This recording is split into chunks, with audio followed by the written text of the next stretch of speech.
Hello and welcome to Blood on the Bayou, our Vampire the Masquerade 5th edition chronicle set in the amazing city of New Orleans. I am Adrian Bear, the storyteller for Blood on the Bayou, and welcome to the Bear Pen. First up, I do want to give a big thank you to all of my cast for being here today. I know it is Father's Day, and to all the fathers out there, happy Father's Day. And I hope that you all get spoiled today because a good father is a really, really good thing. So happy Father's Day to all of you and much love. We can go around the table in just a second and have our cast introduce themselves. But first up, I want to give another huge thank you to one of our supporters, which we are in a bit of a partnership, which is the Aesthetic Cults. If you are into some really, really cool merch, things such as pendants, keychains, necklaces, and also custom designs as well that are related to Vampire the Masquerade and possibly other things as well, because they are open to all sorts of customizations. Check out Aesthetic Cult. If you use the code tabletop, which is an exclusive code which is provided to Blood on the Bayou for our viewers at checkout, you can get a discount as well. You should be able to check them out on, I believe, on our screen that you should be able to see where the link is. If you type in exclamation point merch as well into the chat, that should bring you to the actual website link, which is fantastic. Two other people which I want to give a massive thank you as well for allowing us to use their music in our games are two creators and composers and producers, one by the name of Demos Statulis and the other one by the name of Avery Alexander. Both of them, you can hear the music on SoundCloud, you can hear them on YouTube. They also have their own websites as well. They have agreed to let us use the music in our games going forward. And honestly, it is fantastic. As I said, Demo specifically is a composer as well. So if you have film projects coming up, he can do that easily. He can do film scores. So I would highly suggest going to his website and checking him out, and Avery Alexander as well. The other person, as always, which we think is Lance Thomas, who has the band Super Simple Sound Dish for our really, really cool, and honestly, no matter how many times you hear it, I can't get enough of it. Our intro song for Blood in the Bayou. I just think it's really cool. And so heading down to SoundCloud, Lance Thomas Lance for that. And another project which I'm involved in and Kira is involved in as well, which I would highly suggest you check out, is our Dungeons and Dragons campaign, which is called Lords of Faerun, which is on Kira's channel. So you can go to twitch.tv/Kira858. It's DM'd by the amazing Elisa Pearl. It has melee damage as a cast member. Galiza, who plays Michaela on Blood on the Bayou, is also one of our cast members.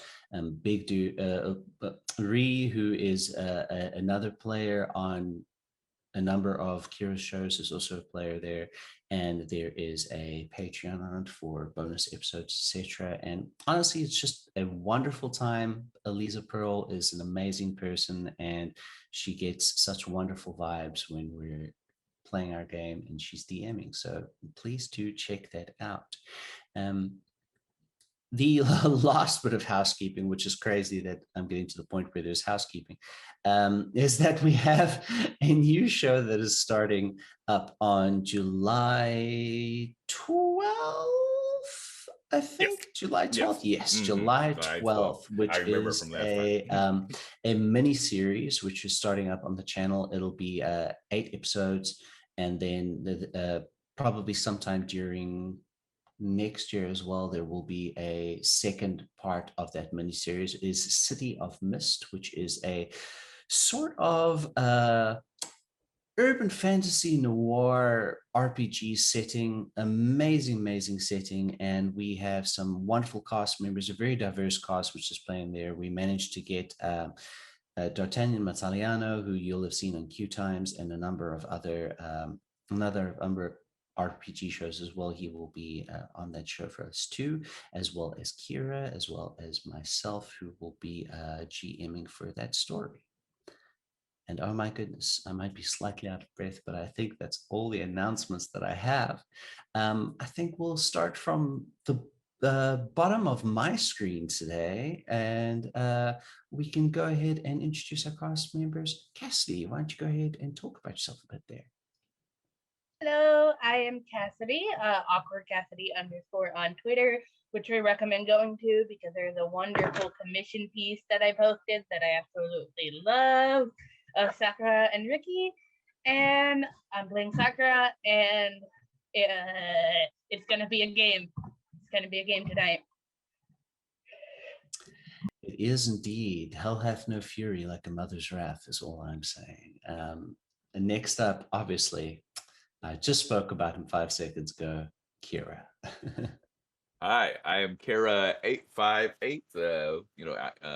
I'm playing the Sweet Bean, Sora, who may be getting presented in a circumstance which is way above his pay grade. But he has individuals around who's literally going to drag him to these circumstances. So looking forward to that.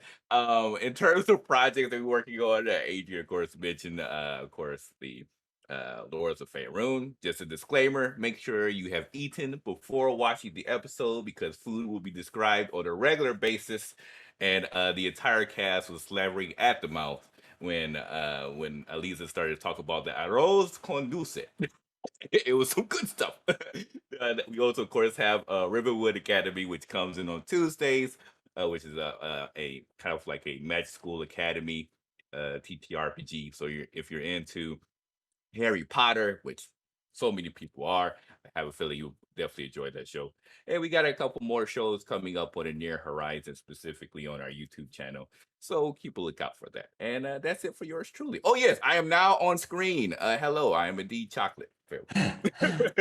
Indeed, indeed. So now you don't just get the amazing subtle vibrato tones coming through the speakers. You now get to look at that wonderful face as well, which is great. All right, who's next up on my screen from the bottom up? I think it's our amazing tech director, Alex. Hey everybody, I'm Alex Hillman.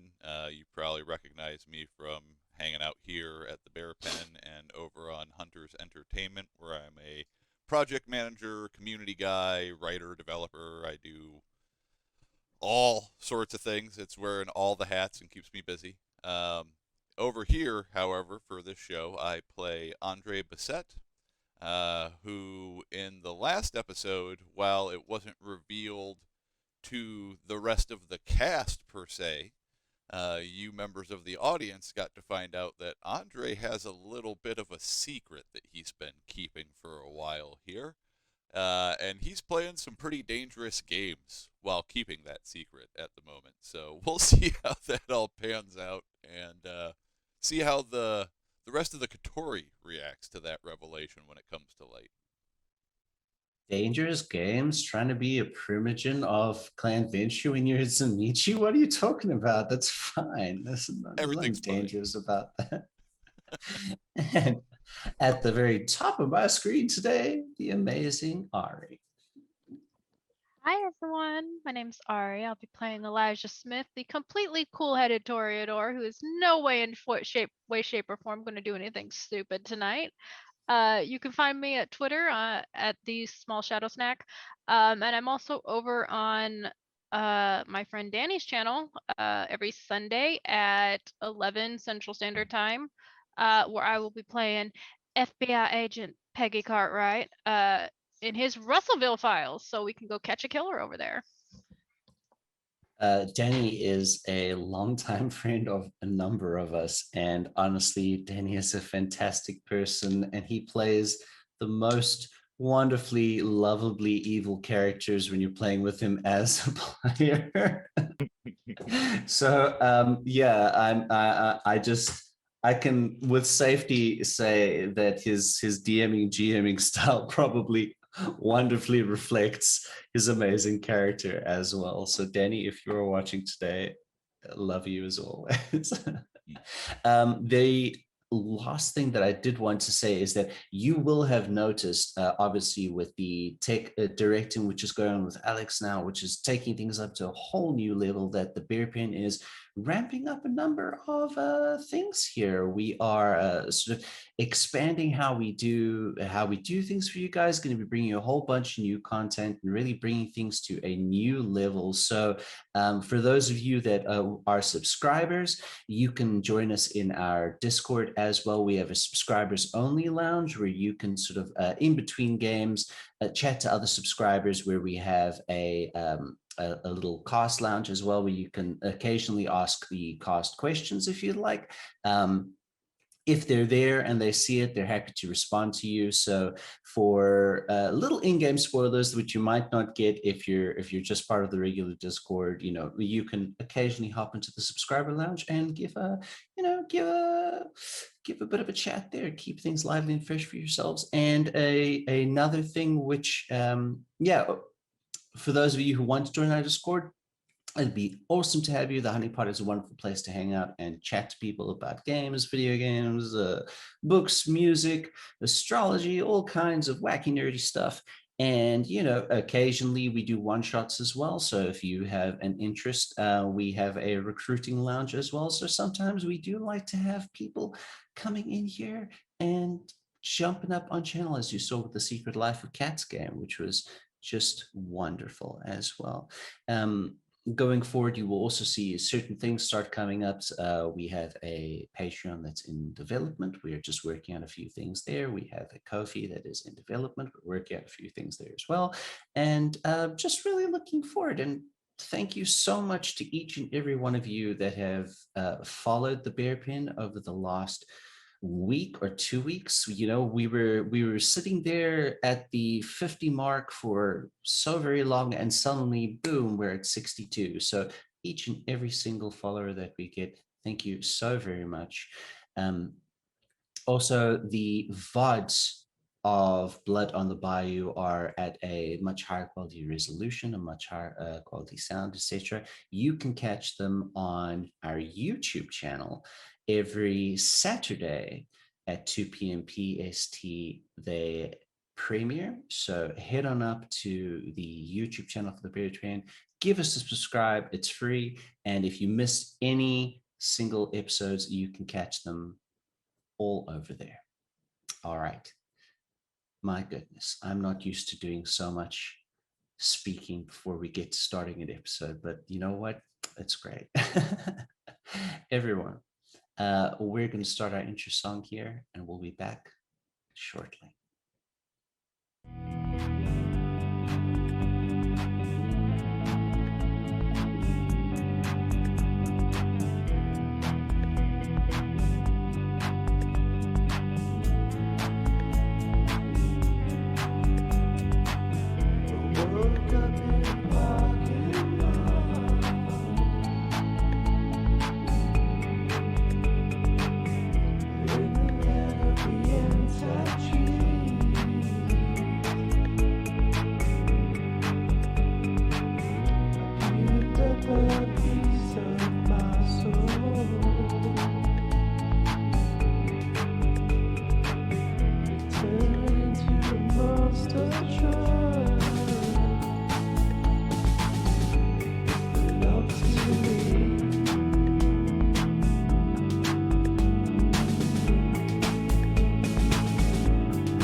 And welcome back, everybody.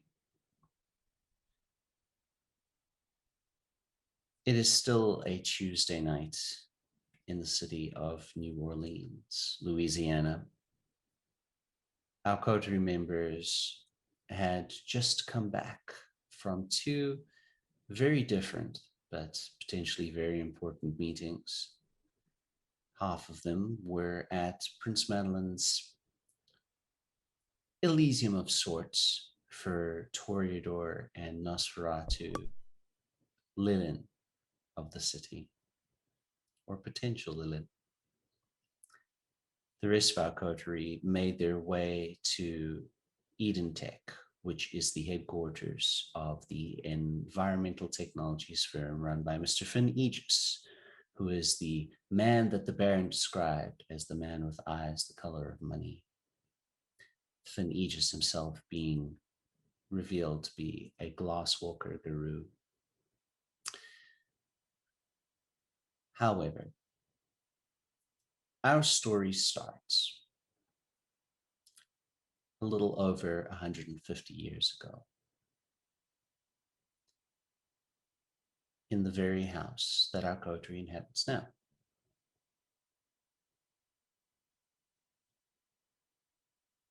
When Marie Lafayette entered into the home of the Fontaines, it was an early Sunday morning. Opening the door to the household as she always did every day of her life for the last 15 years as the housekeeper of the Fontaines. The first thing that hit her was the smell.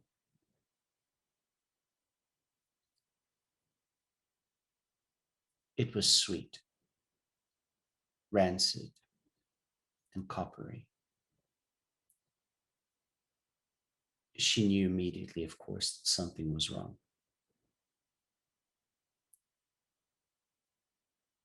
Pulling a rosary out from around her neck, she nervously entered the abode.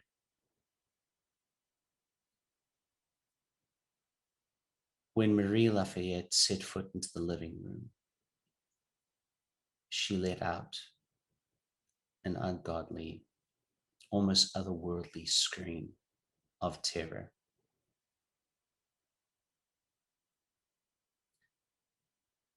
What she found was the body of Rainier Lafayette in pieces on the living room floor.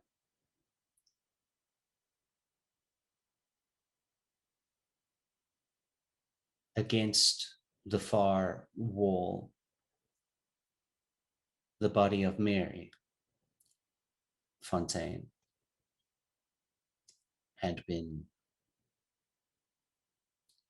skewered to the wall with a fireplace poker, her hands grasped around the cold iron metal, her face oddly with a look of anger more than pain.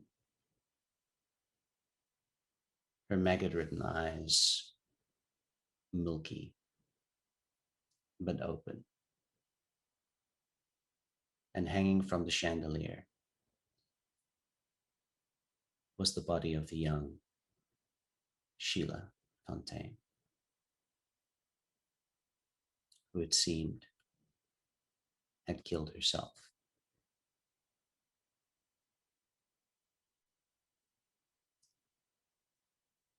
Marie's sounds of terror shortly gathered a crowd.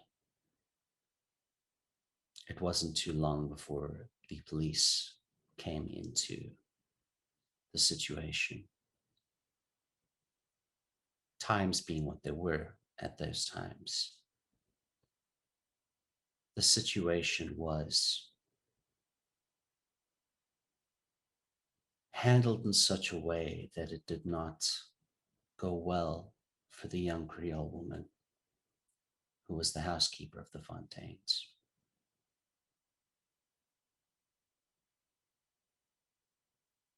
The Fontaines were good Christian people. They couldn't possibly be responsible for all that had taken place in the house.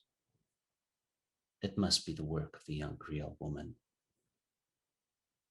Folks hear that they might be into devilry. They might be into ungodly things out there in the swamps. of course, later cold case evidence, centuries later, would revisit the case. What scant photographs and evidence there were, it became quite clear that the young Sheila Fontaine seemed to have been somewhat of a troubled person, and the case was ruled to be eventually a murder-suicide of sorts. Unfortunately for the young Miss Lafayette, hundreds of years don't help you when your problem is at your doorstep.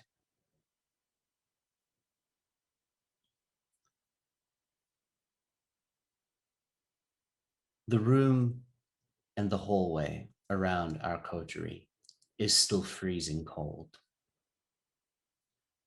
You can see precipitation on the walls, a few ice crystals here and there around the space where the portal of sorts had just closed, and a giant set of grayish, greenish, obscenely, nightmarishly large and twisted and long hands had grabbed both the woman who you knew to be Marie Fontaine.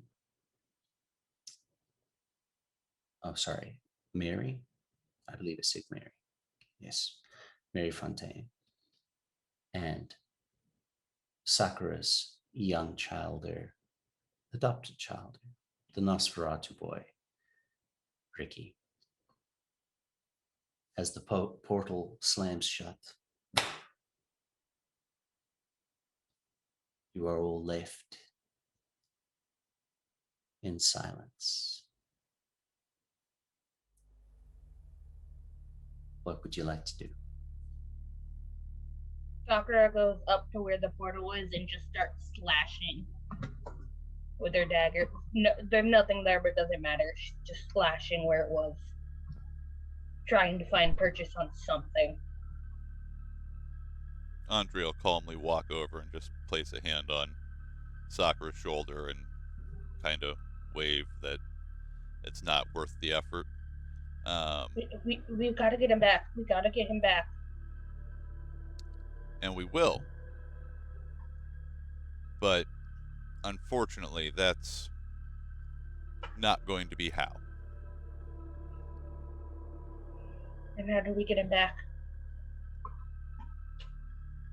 And real quick, we're going to make the storyteller a little bit uncomfortable by having to play somebody else's character just temporarily and get a good write out in here fast.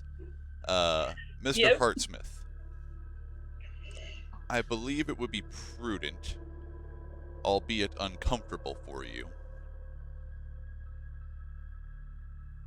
but see what you can piece together about all of this. It's familiar, and I suspect familiar to you as well. But it is very, very much beyond my area of expertise. Well, normally I don't like to do that, Mr. Bissett, but these are... Yeah. I'm gonna You make my way that, downstairs, actually. You see that Kenny's eyes begin to coat over with the darkness that you've seen only once or twice before. It is the same darkness that you had seen emanating from this portal as his eyes coat over with oblivion. Now, would a former Lasombra kindly tell me what I roll for Oblivion side, please? What's an oblivion? What's an Oblivion? Thank you very much. All right. I am going to add his occult to this because you're trying to discern things here. Sora, from from behind your door, you do hear scratching.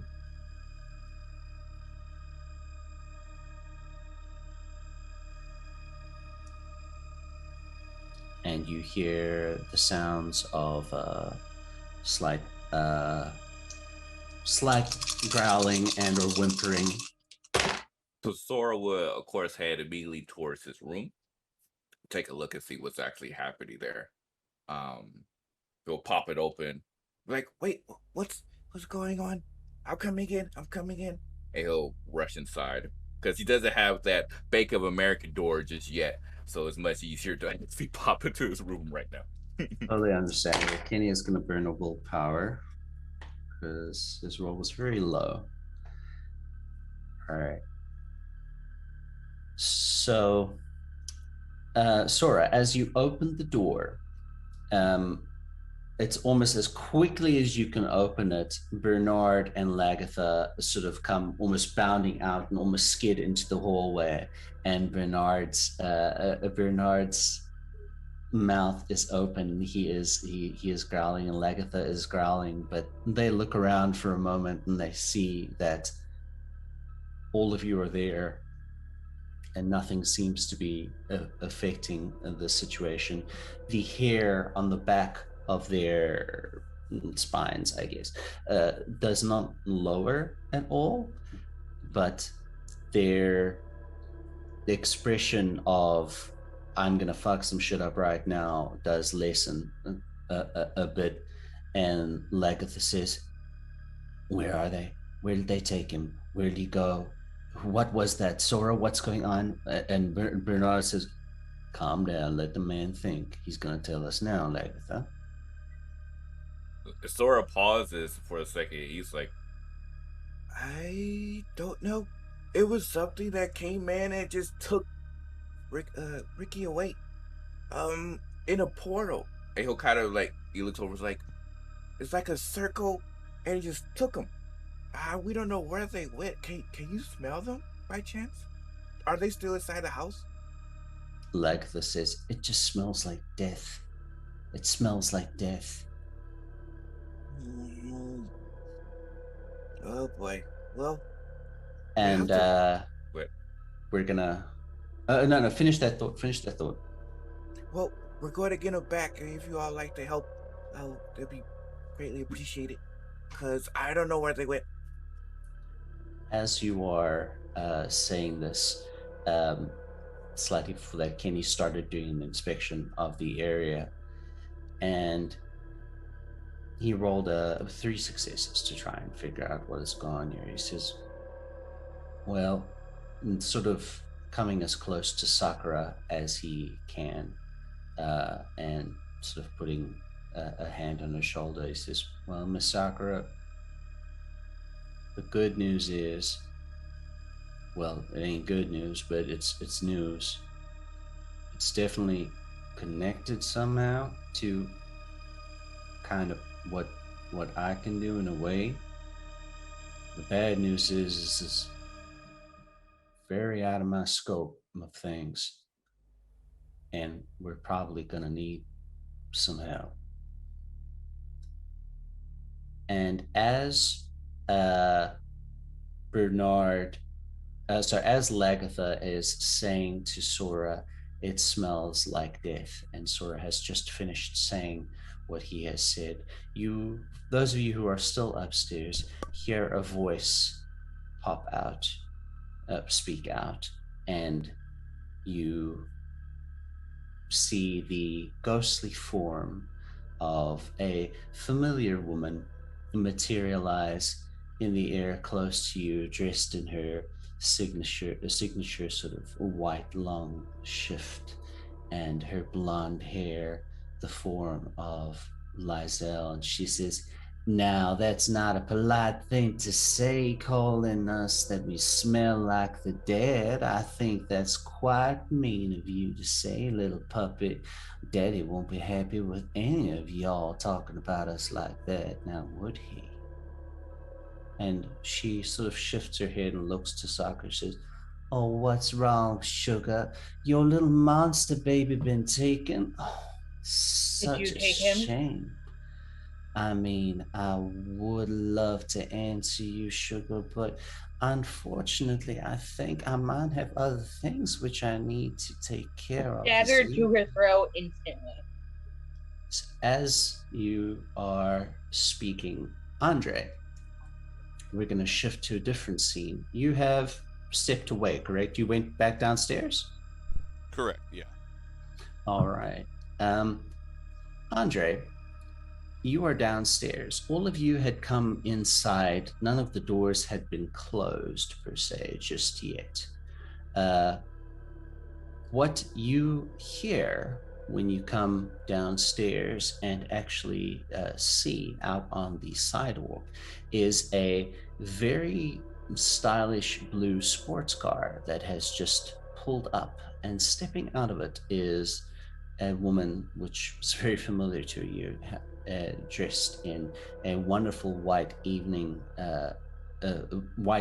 gown with long white gloves on, and beautifully done platinum blonde hair is uh, the Prince, Madeline, and she is walking up the stairs. And she actually walking up the stairs to the front porch, and she sees you inside. She says, "Andre, Sakura, and Elijah and Michaela, they just took off. I ran away from the party. I thought something might be wrong, so I decided to come. Is everything all right, Mr. Bissett?"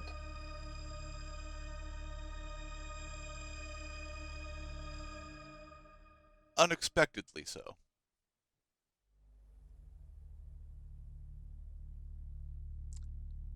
There was an incident here at the house that we needed to attend to. Unfortunately, it cut a few meetings short this evening. And Andre's going to step out onto the porch and actually shut the door behind him. All right. As you are beginning to shut the door, this is now a lot of actions are happening at the same time. So I'm trying to get the timing here. Andre, do you have any form of preternatural speed at all? I do not. You do not. You begin, you are speaking to Prince Madeline, and you notice that her head cocks up a little bit and looks in towards the house, and you are beginning to close the door. And before you can, there's a rapid blinking movement, and she is inside. Sakura, you have a knife against the throat of Lizelle, who is a bound ghost to the Baron, and everyone in the room upstairs, I need you all please to make a composure and resolve roll for me. Is this affecting with like the mind, or can I use unswayable mind on this? For this, I actually don't think so, because it does not affect the mind, it affects the emotions. So I need to maybe check some errata on this, but I do not believe unswayable mind takes It effect. works. It works for dominate and presence powers, but Then as long as I was yes, it would. oh, okay, gotcha. 3. 3, 2. 2. And that's like the best he could do.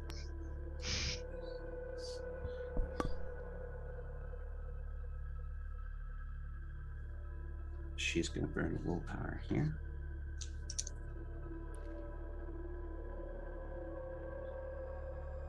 Okay, 3, 2.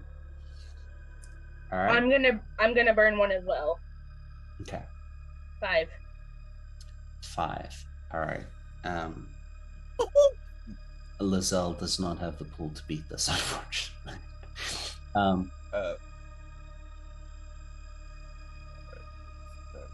8 successes. Surprisingly, Sora is the only one who beats this.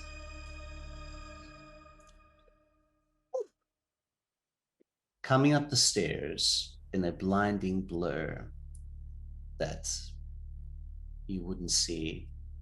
The air around you seems to glow and hum with an otherworldly energy of pure rapture and godliness. A I know this feeling one. overcomes all of you of absolute adoration at the pure, majestic presence of this godly woman before you. You can roll for Lagatha and Bernard as well, but I doubt they're going to be their successes. Sora, you're the only one who is unaffected by Prince Madeline's majesty at this point in time. She walks up casually to Lysel and puts a hand on her face, and she says, "You don't want to disappoint my friends now, do you? Why don't you go ahead and answer my lovely Sakura's question?" Lysel's face is almost slack-jawed in the feeling of absolute pleasure and desire to please that has swept over her. And she says, "No, of course, I was just having a little bit of fun. I would never do anything to displease you or harm your friends. No, we have nothing to do with this. I was just watching as Daddy asked us to, and I saw that your poor child had been taken. And I apologize for my display, Miss Sakura. I hope does that please you, ma'am?" And You were Madeline, here when it happened, and you didn't stop it? Her grip gets tighter. I was told to watch, not to interfere with anything. I'm sorry, does that displease you? Suddenly, the feeling in the room for everyone changes very dramatically from a feeling of absolute passion and abject worship to a feeling of immense fear and terror. Sakura and Elijah, it is so strong that you find yourselves falling to the ground and wanting to back away from Madeline as quickly as you can. Madeline places a hand on Lysel and says, "I would leave now if I were you. I will deal with the Baron and you at another time. I have matters to discuss with my people. Go." And Lysel, she whimpers away and sort of disappears through the wall.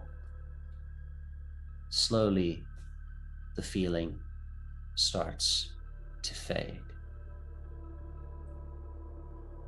And Madeline Pierce is Madeline Pryor. I keep Yep. Pierce, right?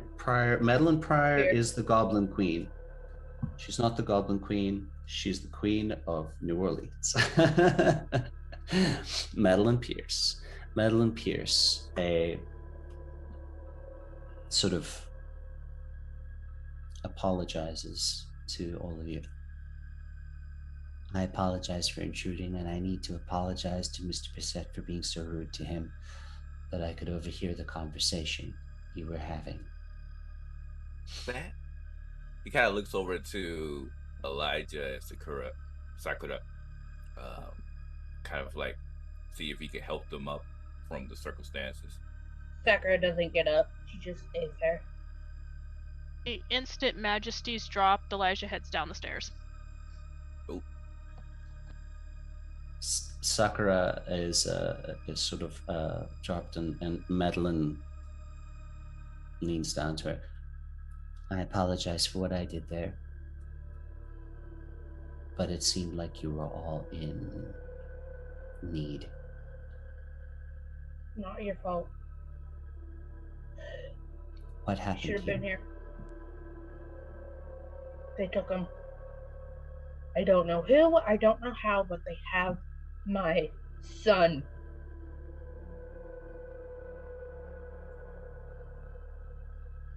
Come, stand. She offers you a hand. She takes it. Sora, would you come with me, please? Where? He kind of looks over at Andre like, Andre is downstairs on the Oh, I porch just- still, and okay. and Elijah has come downstairs as well. Okay. Elijah, where are you hitting? The courtyard. The courtyard. Okay. And when he gets out the door, first thing he does is he flips the table over. Understandable. Completely understandable. Madeline leads the two of you, as well as Lagatha and Bernard. I'm imagining are following along back down to where the front door is, and she nods her head to Andre. I apologize, Mr. Bissett. I entered your home without permission. However, it sounded as if something was happening upstairs, and I took action. Understood. He's going to go Yes. ahead and head into the main parlor and take a seat on one of the chairs. Madeline leads the rest into the main parlor, and the courtyard is the one that is just sort of off the main parlor behind like screen doors and stuff. So you would maybe know that that Elijah is out there having a what the fuck did these people keep doing to me tonight moment. He's very much in somewhat of a panic, and so he's like lighting a cigarette and just kind of like pacing over towards where the gate leading out of the courtyard is, but not the one into the house, the one Yes. out onto the street. Yeah. Madeline leads Sakura to sit in the chair, and she sort of sits on the rest, the armrest of the chair by Sakura, and sort of crosses her leg and says, I came here out of concern that three of my roses had left our gathering, and I am glad that I did.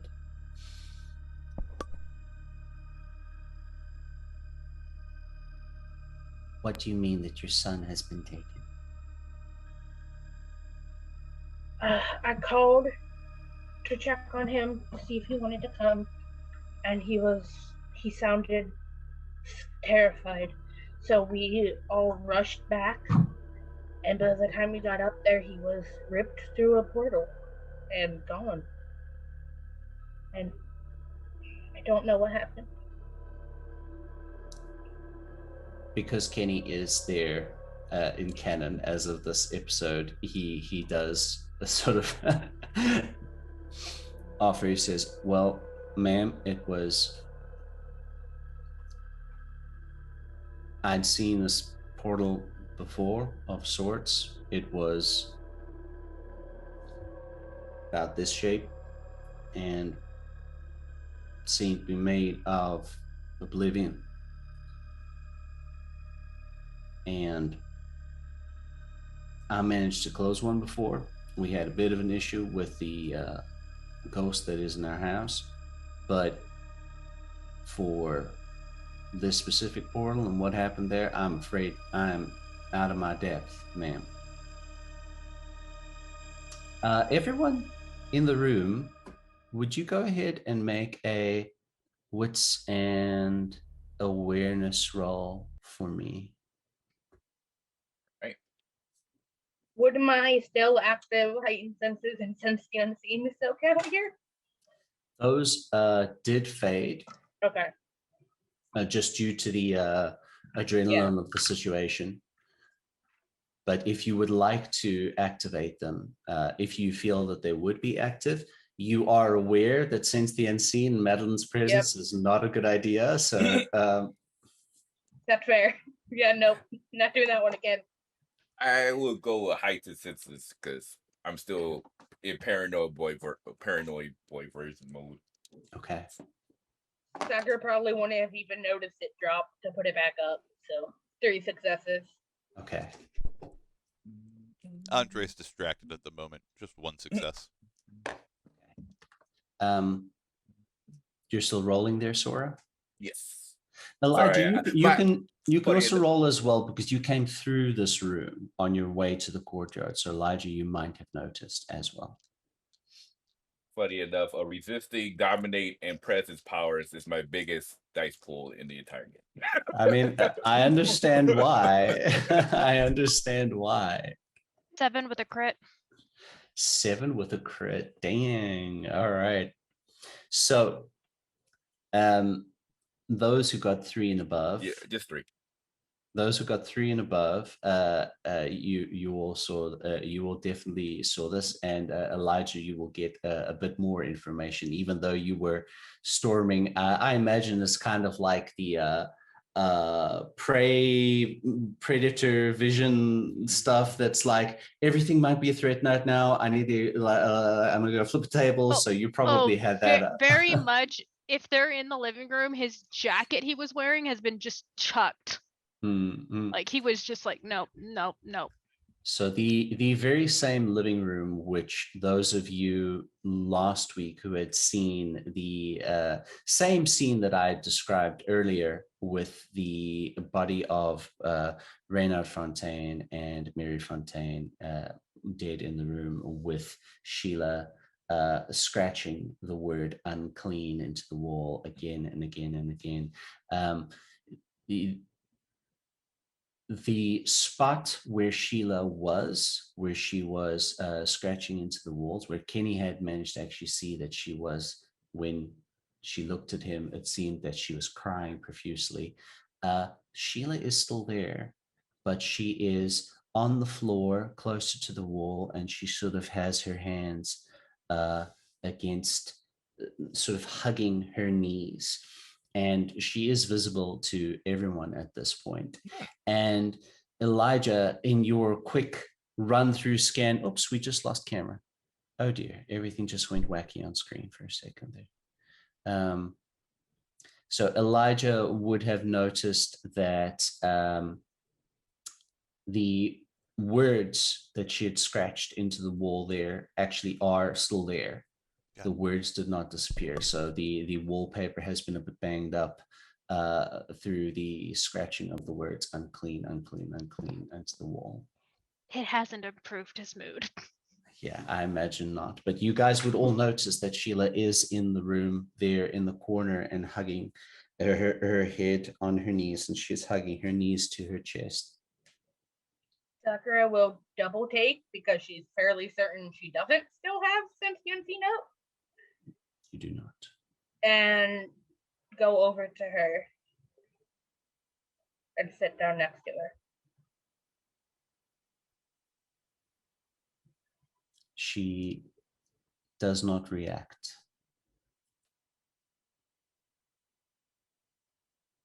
Sakura like tries to put her hand on her shoulder, but ghosts and just sort of. When you try and touch her, she does sort of back up further into a corner and then is sort of like looking at you. She sort of looks up and she looks very fearful. And you can see that even though this is a ghostly form, you can see that there are still tears streaming down her face. And you can actually notice that on her forehead, where you had seen before that somebody had actually carved the word unclean into her forehead flesh, you can see something else. Even though it is ghostly and sort of in these shades of blue and white, it looks as if somebody has taken ghostly blood and smeared it on her forehead into the shape of an upside down cross. And she, as you try to touch her, she's backed up against the wall. She's sort of like freaking out. And you can actually see that a few of the knickknacks in the room sort of like fall off the shelves or move a little bit. Nothing's been thrown around, but you can see that she is disturbed. And Madeline holds up a hand and looks to you, Andre, and looks to Kenny. This is not in my purview either.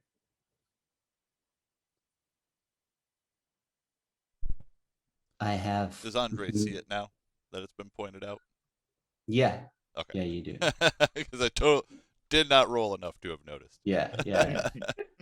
You do. No, you do see it. Sakura goes over to nothing, and you just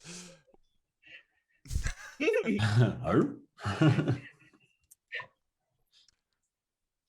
you do see it, and Prince Madeline says, I do not know enough about this. I can make a few calls if you would like me to make some calls. However, if you would like to handle this in-house, I understand.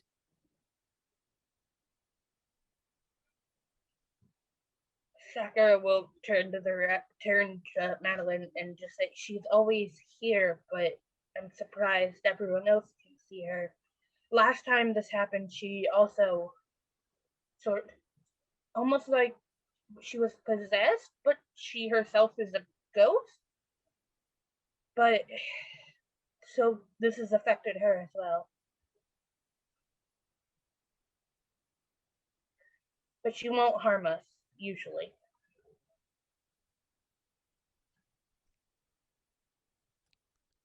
Noted. I have seen ghosts and such before, but this portal and dealing with oblivion and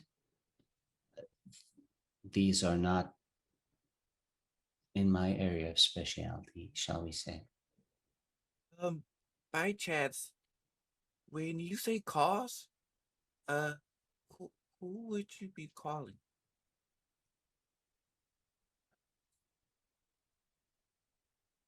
There are two options.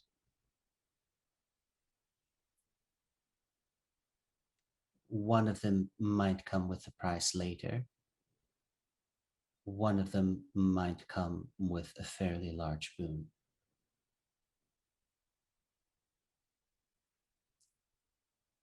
One of them is of our kind, and one of them is kind but magically inclined.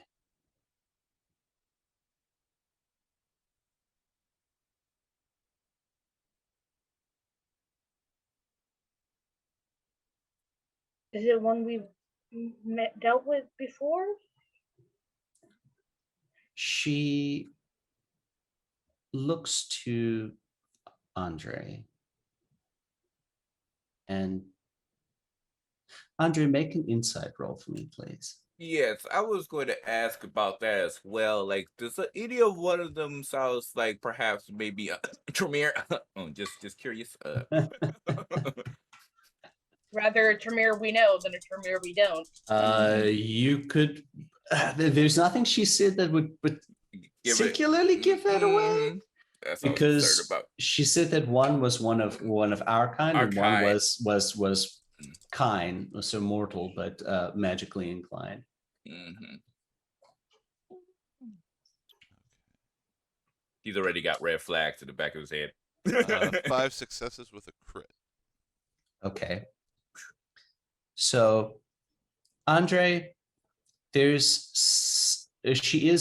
looks to you, and it's not a lingering look, but she looks to you and she's going to start speaking, but there is something in that look which intimates that she wants you to know a little bit more than what she is saying out loud. She says, she looks to Andre and says, I believe you know our sheriff, Mr. Bissett.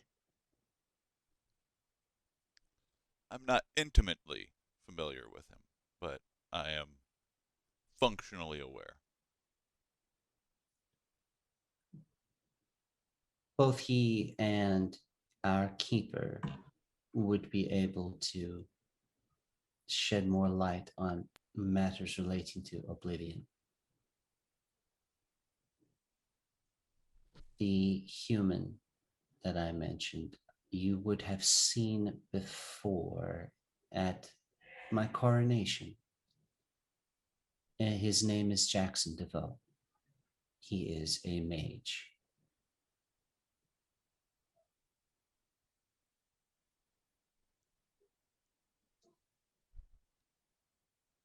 Now, as I've mentioned, a fairly substantial boon would be required from the sheriff and the keeper.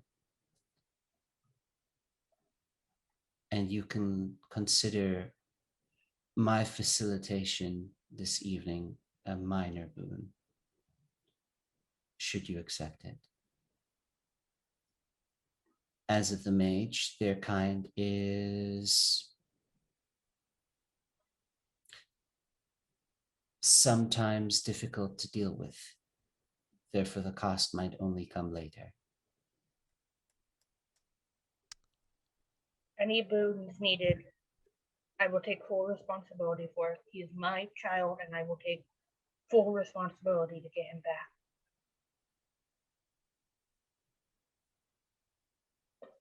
She nods her head.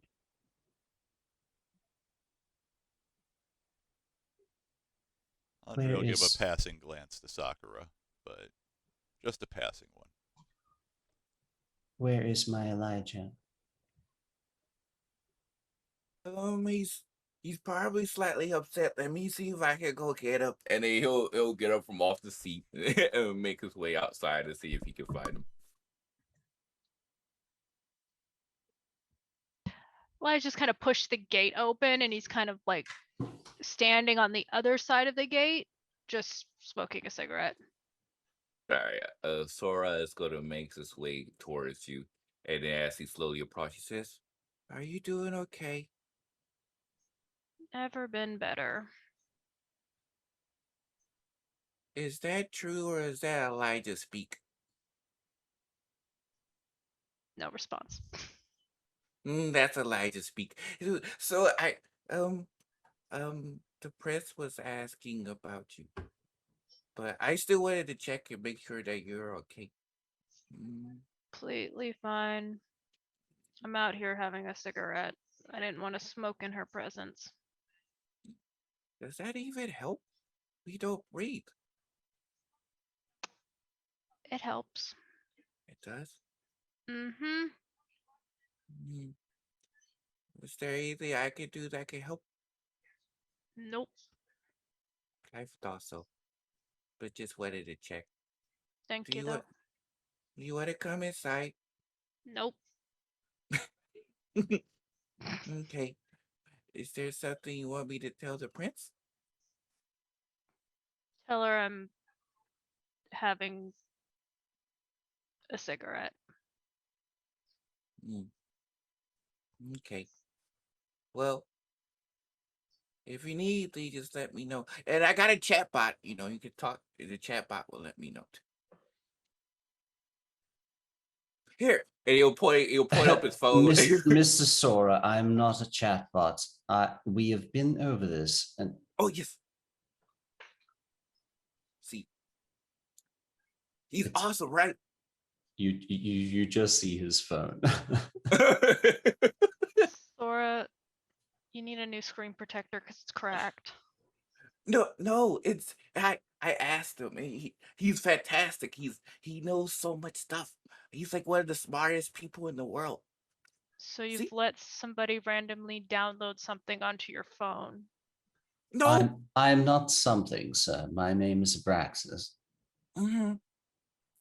I am someone. Mm-hmm. But as I mentioned, Mr. Sora, I'm rather busy this evening. Unfortunately, I cannot hang around. It is good to meet you, sir. I believe your name was. It Elijah. doesn't matter. Just no, not tonight. Not tonight. Finally, somebody that understands time management. Have a good evening, Mr. Sora. Take care. See? How do you know that thing isn't tracking you or Oh, what? spying on you? Why would it track me? He's the person who gave this to me is really nice. He's gonna help. He's gonna help you with this. He has a thing that makes that change like a like a like Star Wars, where it's like you can put it on and then it change what you look like a hologram. He does it for his legs, and he's gonna do it for my face.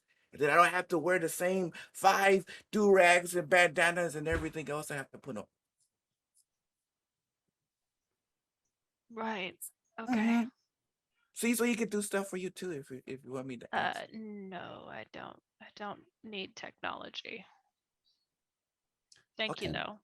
And from what I've heard, if you were a human in Louisiana right now, having 5 do-rags on your head at the moment would be killing you, because I've been told that it's hot as balls right now in Louisiana. So Good thing he's dead. yeah, it's a good thing he's dead. He said, "Okay, well, yeah, just be careful, and especially now, who knows what that person might be trying to take now. You sure you want to be by yourself? I think can I stay with you? You what? Well, I'm not sure if they try, because you're by yourself. I'm not sure if they'll try to take you too or take somebody else. I mean, if they try it, good luck. Mm, True. But I think I would feel better if I stay out here with you. Is that okay? I'll just draw. I'll just draw right next to you. Okay. Okay. And he doesn't sit next to it. He just sits down behind the gate. And he just pulls out his sketchbooks and starts drawing. Back inside the house. Mission unsuccessful entirely, but Now we're missing 2. yeah. Madeline has her hand quite gracefully placed on the backrest of the chair that she is sort of like side sitting on, and she is waiting sort of patiently for you all to decide. She says, "I understand if you don't want to take this decision tonight. We have not many hours of our night left to us. And if you decide to handle this in-house, it is understandable as well." I don't know if we can. And time, who knows how long we have. Andre, what do you think?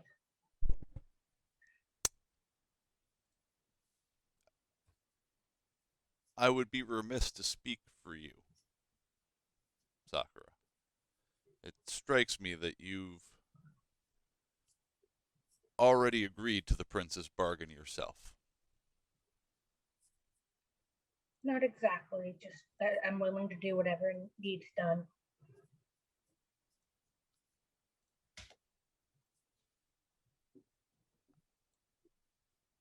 I would find it prudent if we dealt with things ourselves. And you're confident we can? I am very confident that that shouldn't be a problem. You know how to open a portal and get Ricky back. Not directly. Then the answer to that was no. I don't believe that we necessarily need to open a portal and get him back that way. What are you suggesting? And I better like it, or else I'ma just ignore you from now on. Well, I would remind you that Mr. Hartsmith has only just gotten to get started on his own investigation in regards to these matters. I think Mr. Hartsmith is more apt to deal with this situation than many might think. I don't disagree, but he said himself it's far above his purview. I might have someone I can try and contact, Miss Sakura. I am loath to try, but I could try.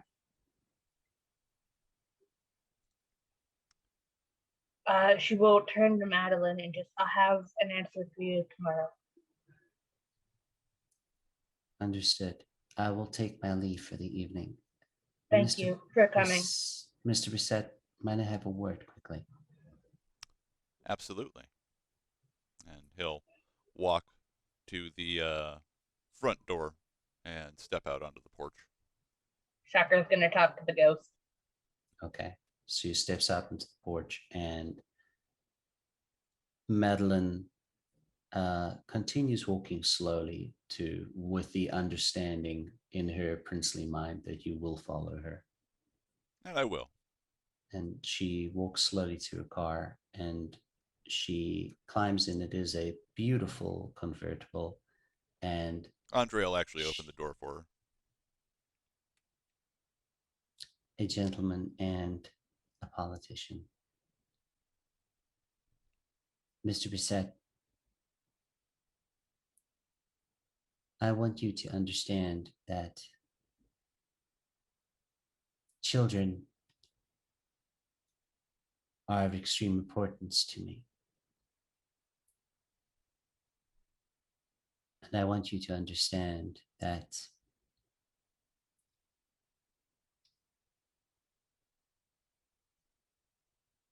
our past, and she's looking at you very intently, has no place in our present and does not matter in my kingdom. She pats you on the hand and smiles. Good evening. Good evening, She starts the Majesty. car and shut the door begins to for her. drive off. Yeah. And head back to the house. So Sakura, you are with Sheila at the moment. Sakura, do you have any knowledge of the occult?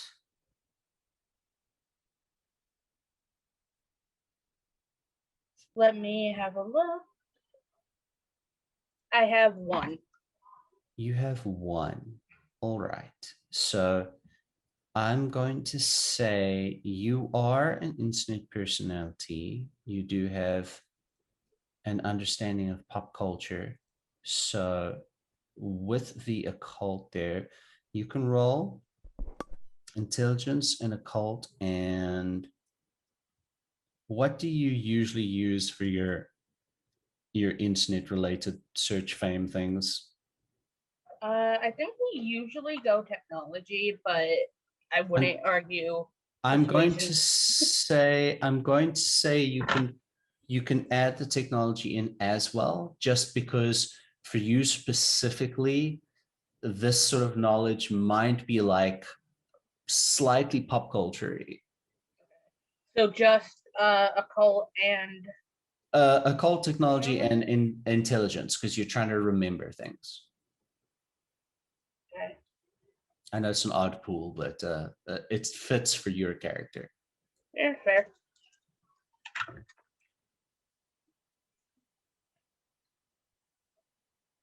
Four. Okay. Interesting. We're getting we're getting trolls. That's hilarious. Oh, I love it. That's so funny. All right, so let's continue with that. Sakura, you said 4. Yes. Excellent.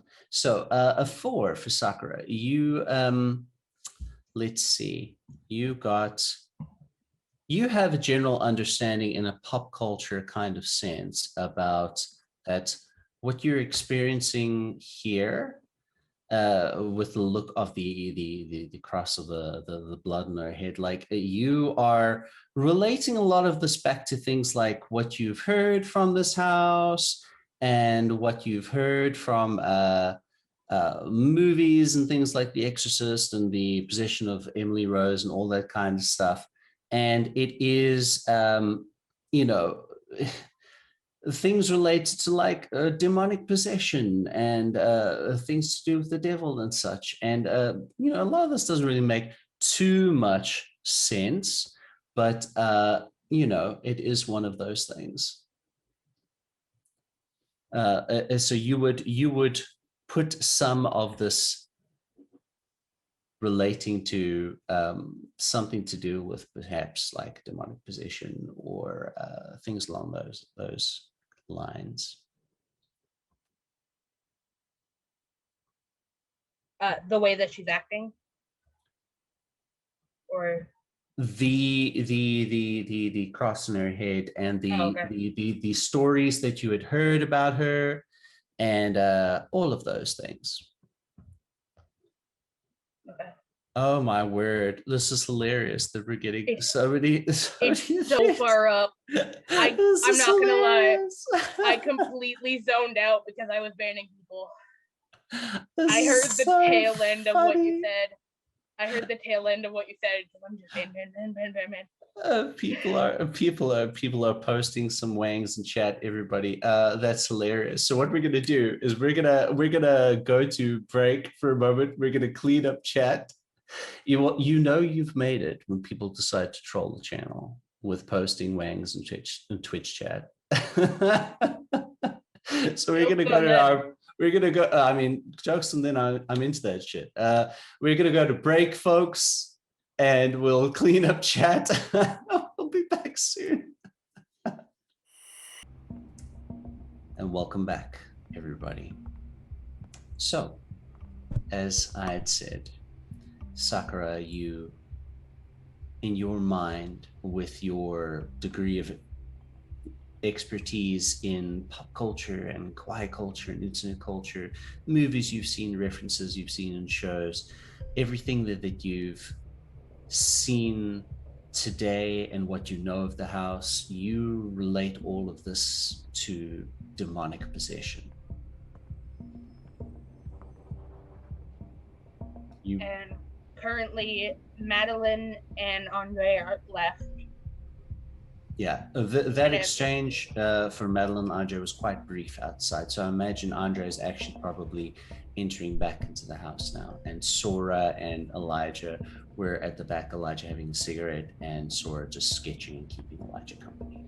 So And Kenny is in the room with you. I guess Michaela would be as well. Sakura will just turn to Sheila and just like hoping that she's listening. Just, I'll meet you in the attic. I'll come to talk to you in a bit, okay? Because I want to talk to you. I know this isn't your fault. She is still looking very fearful, and she just puts her head back down against her knees and is just holding her knees. But objects do stop falling off of shelves occasionally, and small things, like she hasn't been throwing anything around. This has more just been like an actual fear reaction as opposed to an anger reaction. So Sakura will get up off the floor from where she was and sit on an actual chair. And I imagine Alex is walking, Andre is walking back inside at this point in time.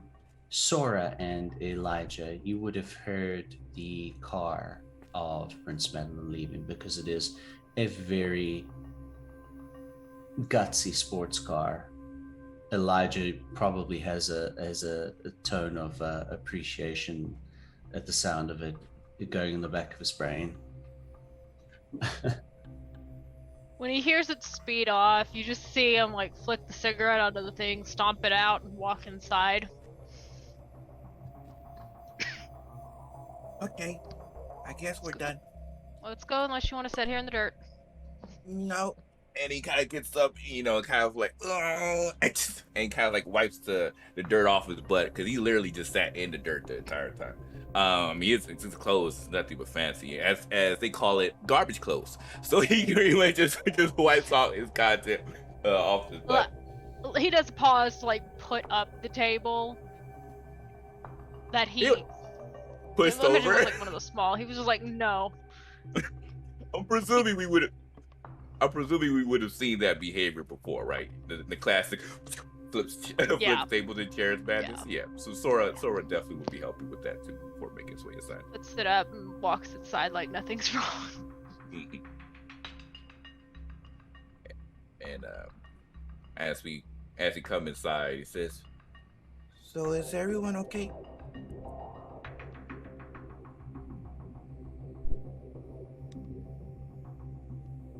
Well, this has been an interesting evening.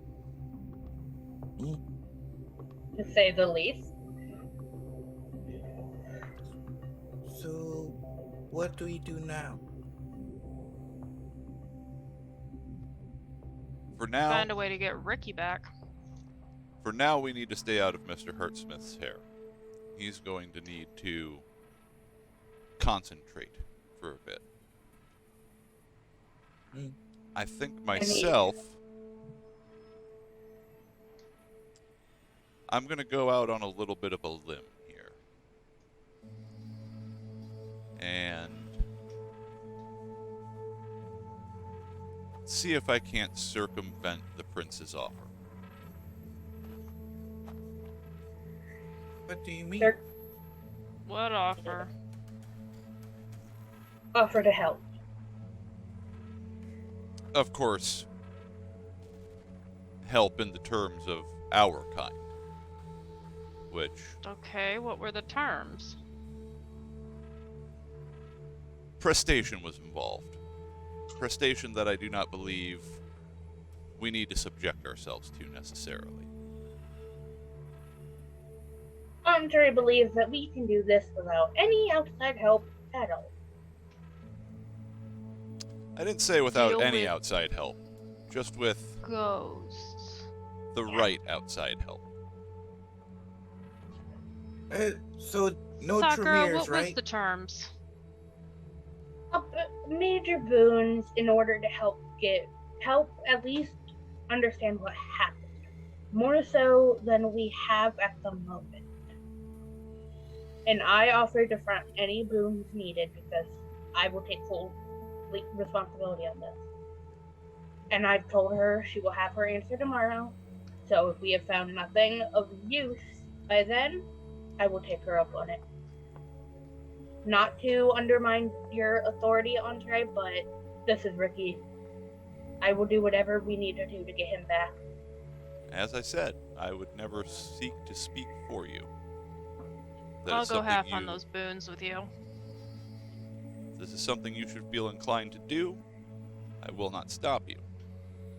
Just I know that trust it your is judgment. a heavy price that the prince is asking. I trust your judgment enough to not give her my immediate answer. Pardon me, I couldn't but help overhearing that you might have a small problem involving spirits. What Rapid the actual reflex, hell? What was Drawing the that? gun and just pointing towards the voice. Yeah, knife. "Is that from my phone?" It's from your phone, yeah. Yeah, I recognize that voice to be like, "Oh, it's back. He's back. Oh, I thought you were busy." And you pretty much host Kira? Kira, I'm gonna need you to explain now before I stab her phone. Sora. He's, Sorry. from what I gather, Both. he, Both at the moment. from My from phone is what, not doing anything. from what I Right. gather, he let somebody put something on his phone. Sakura, from your phone you hear, you can destroy his phone if you like, Miss Sakura, but it won't make How too did it much. get in mine? He's like that. He's really smart. Sorry, phone. I'm a bit jumpy. His name is Baxton. He was a really Abraxas, sir. Braxis. Yes. Braxis. He I'm not Apologies, sober. Too sober for this Abraxas? shit. But what? he's like super smart. Like he was smarter than the person that we met. Okay, but why is he in my phone and how? And why is he eavesdropping? I am what is known, unfortunately, as an artificial intelligence. Our young master Sora asked that I potentially accompany him on occasions after our meeting this evening, but this is not Suffice to say, should you wish any further help with these matters, I can potentially organize another meeting for you. However, that will also likely require you to make some agreements. That's all that I Sora? really have for you. I'm going to go back to work. Good evening. Bye-bye. Thank Elijah just goes to his alcohol, takes it, you just see him flick the cap off. you. Sora, this is not. I will say this is not the most important thing, but currently the most relevant. What? Well, An- What? An- Andre, 5 minutes. Can I have a conversation with you? Of course. I need some. You two argue about the tech. Figure that out. Figure all. I'd love to know what you put in my phone. oh, I don't think they went in your phone permanently. I'm not sure, but no. I So don't care. it's his name is Abraxas. So he is someone who was able to do a lot of things, like make a whole bunch of technology and um help our client um do like things with his ecotech. And so he reminded me of BB-8, so I asked him if he could be able to join us and we could talk. And as you see, he's Okay. really smart. Okay, first off, that's adorable. Second, I apologize for the threat, but if you put an Ultron in my phone, Oh, he's not Ultron. He's not Ultron. He's that's what ecotech. Ultron said. That's what Ultron said. So I was thinking HAL 3000 as he's walking out the door onto the patio. if you put a bad in my phone, you will not like me. You're not Ultron, right? There is no response. Because even Ultron thought he was a good guy. Okay, not the most present thing. We have to get Ricky back. If he talks to me again, I'm throwing it at you. All of you except Kenny receive a text message from an unknown number with an Ultron emoji. Throw my phone at Oh, he's dodging. Sora. Oh, he's dodging. Elijah texts back, "Get the fuck out of my phone." I've got an old Nokia, so I'm assuming I probably can't see the proper emoji. You don't get it. You don't get it then. Elijah, you do get a response. But you can see it's one of those things where it's like it's writing, and there's a couple of dots, and then it says noted. The consent is key. He doesn't Wait, is it a group chat or individual text? Individual. That's less fun. Yeah, and besides, your phone was trying to toss in his direction. Of course, he was trying to duck and dodge. You think I don't have more? It's okay. It's okay. I'm telling you, he's really nice. They're really good. That phone I'm smashing. I'm going to go get my other phone. Okay. And if he is in my other phone, we're gonna have words. Because no one messes with my tech. We talk to him. I can control what he does. He's very lucky that he is not the most prominent thing going on right now, or else I would go fight a robot. We have to go get Ricky back, and she'll go get her second phone. Why is she so stressed? You like looking through his phone, like, you seem really nice. I mean, maybe when she meets you in person, you and crap, I forgot what his name was. Jackson? Finn. Finn, sorry, yeah, Finn. You and Finn. So no one else is in the room besides like Michaela and Kenny and those who aren't here this evening. But you do hear a response this time. It says, "Master Sora, I was just playing a joke with them, but as I mentioned to one of your friends, consent is key, and they have not agreed for me to be part of their phone system, so I shall not be. However, again, I am terribly busy, and I'm afraid I'm going to, as they say, leave you on red for a while." You can't try to get me into trouble and then just bounce like that. I mean, what kind of friend is that? I mean, if you're going to stick through, you had to stick through to the end. Bad boys for life. What kind of madness is this? What is there this? there is no response. And he kind of like sticks the phone back into his pocket.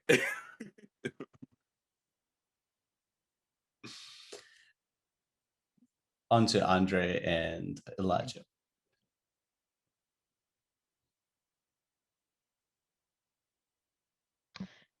He'll step back out onto the courtyard, wait until Andre joins him, and then actually shut the door. What's your plan? My plan is to do exactly what the prince suggested, however, without the prince's intervention. That means nothing to me. I don't get politics. I'm not particularly keen to have her in my business in the first place. Agreed. The less that you owe others in this world, the better. Granted, sometimes it is necessary to make sure that you show that you are willing to play ball, but I don't feel like this is one of those instances. The prince offered to arrange a meeting with other kindred in the city. I suspect some of these kindred that she planned to put us into contact with are ones that I might be able to arrange a meeting with myself. Okay. So that would at least get us out of a boon to the prince. Absolutely. And from what I was able to gather, there were, based on the offer, multiple boons on the line in this particular situation. We would owe not only the individual, more than likely a major boon, but the prince would take a minor boon for taking the time to arrange things for us. So if we arrange it ourselves. Yes, we'd it's a be minor looking at boon at we least less that is owed, and potentially my own negotiation skills might be able to net us a better offer. So you're gonna venture charm them.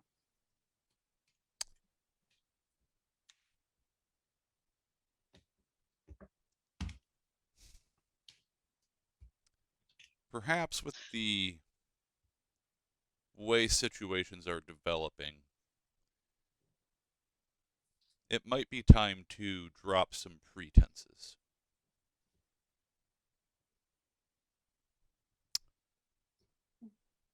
Whoa. Okay. I can only handle so many surprises in one night. If you're not serious about the Primogen seat and we've gone through all this BS, I will shoot you out here, and I do not care. Oh, I am very much vying for primogency. Okay. Just not of Clan Ventru. They're like, you have to be your clan. Indeed. You're a Ventru. Might behoove me, based on how things are playing out here in New Orleans, to, as I said, drop some pretenses. This political, Jesus Christ. Okay, what pretenses? Allow me to officially introduce myself to you. My name is Nikolai Dietrich of Clan Zimacy.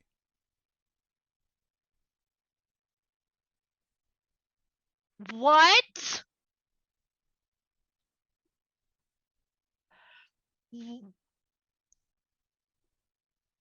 Okay. Son of a bitch. Unlike Mr. Hartsmith, those of my kind have not made a mass exodus, as it were, from our strongest allegiances. As such, I felt it prudent not to divulge my exact heritage upon arrival in this city. You don't say. Then why were you pretending to be out of all the clans? Why Aventru? One might be surprised how much the Blue Bloods share with my line. I need a drink. No, I need something stronger than a drink. I need. Okay, so you're not who you say you are. Sora's not who you say you are. Oh my god, is Ricky even a Nosferatu? I wouldn't be surprised if not.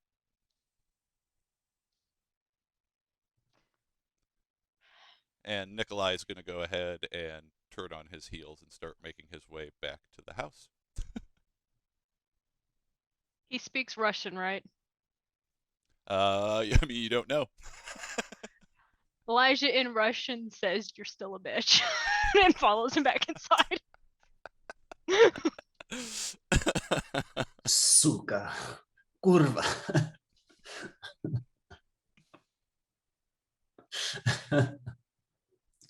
Very good. It's all fine. Elijah's also very much texting Annette. I need something very strong tonight. Annette, there is no response.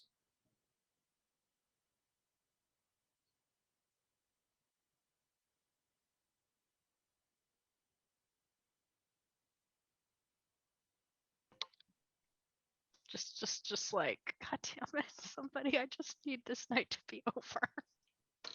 And usually Annette responds within 30 seconds, if not with a snappy retort. Message, they respond with a phone call.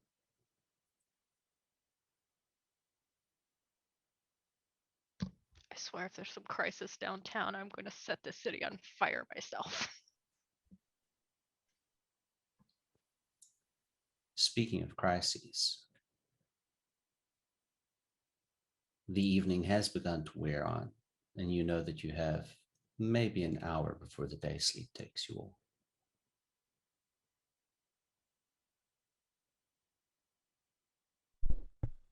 Andre will kind of move back through into the main room. I'm assuming Sora and Sakura are still in there. I think Sakura went upstairs after she tried to throw her phone at me.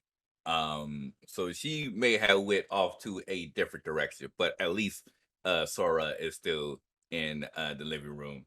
Actually still working on the drawing that he started when he was next to Elijah, which actually in itself is a drawing of Sora. It's like it's really cool. I imagine in my head it's really cool. You have like this image of a gate in the middle, taking up like 3/4 of the paper, and then on one side you have Sora kind of like meekly sitting against the gate, drawing on a piece of paper, and the other side you have Elijah like coolly leaning against the gate, just smoking a cigarette. But you could definitely. He also kind of has like his hands kind of folded to his pocket, and you can really see like the true difference in body language between the two images as he's working on that piece. Is Sora drawing in the drawing? In the Yeah. drawing? Mm-hmm. In the drawing. It's drawception. Oh yes, yep. You Yeah. drawing in the drawing. That's In the drawing. perfect. I want fan art of this. So any artists out there, please fan art of this, please. Hook us up with some I might do- drawception art. I want to see. I might Yep. do that myself. To be honest, I really like it. I would be down for that. Down for seeing that. So, So Sakura, upon are seeing you coming? Sora drawing there, Andre will kind of walk up, look down at the paper. You have incredible talent. Oh, well, you're the first one who said that. Thank you. I believe I owe you something, Sora. Oh, me? All of Okay. you, actually.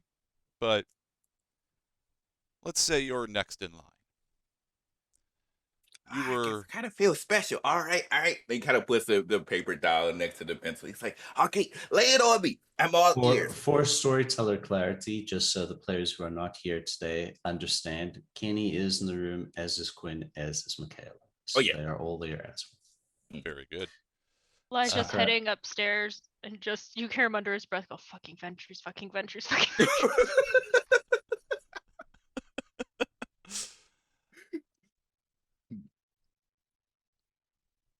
You were very forthcoming with us recently, Sora. Mm. And Ye- with the way events have been transpiring, and with your boldness in sharing your secret with the Katori, I feel it prudent that I put my cards on the table as well. It would seem that you're not the only member of this Kotori that was fostering secrets. And he'll kind of reposition in the room so that he's not specifically addressing Sora anymore, but rather the room writ large. Allow me to formally introduce myself to all of you. My name is Nikolai Dietrich of Clan Zimacy. Michaela says, "What? You lied to us too? I am shocked."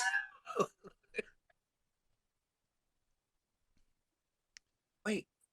Indeed, you And- will find, Miss Michaela, that this is a unpleasantly common trait of our kind, the longer that you pass through the nights. Quinn sort of leans against Kenny and says, "So is that some kind of like special soda or something? What's a samiti?" And Kenny says, "We'll talk about it. Don't worry." I'm sure there will be grand discussions. However, So, unfortunately, I will find myself springing this on you all with no time for recourse. The sun rises soon. I bid you all a very evening, and I shall see you tomorrow night. And Andre's going to walk out the front door and get in his car and leave. oh, why do you John Wick us like that? You can't just leave information. Oh, okay. Wait, why would they need to hide? Like, so Salubri, we're haunted, but I don't think Samichis are haunted. Why Just did from we have? upstairs, you hear Elijah go, Venture of all clans! What the hell? Kenny says to you, Sora, "Well, Mr. Sora, you'll find that a lot of people don't really take kindly to Tamichis. Hmm? They still don't really take kindly to Lasombra, but that's another thing entirely. Oh, But Andre, Nikolai, we'll have to ask which you prefer. Is right that the sun is coming. So I think for now we go to bed, and I might have an uncomfortable phone call to make tomorrow." okay. Well, I think we should all do the buddy.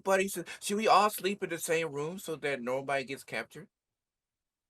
Uh, Kenny is already walking upstairs, and he says, "No." Okay. I just thought that'd be a good idea. Well, then everyone stay safe. Wait, oh no, because Andre already left. Was he's good? Well, if he gets teleported away, there's no way for us to know. Mm, okay. Well, if you hear anything or if anybody sees anything, just let me know. We need like a red alarm, like a pew pew or something. I just can't believe Andre would lie to us like that. I need a moment in my room. I'm gonna go lie down for a minute.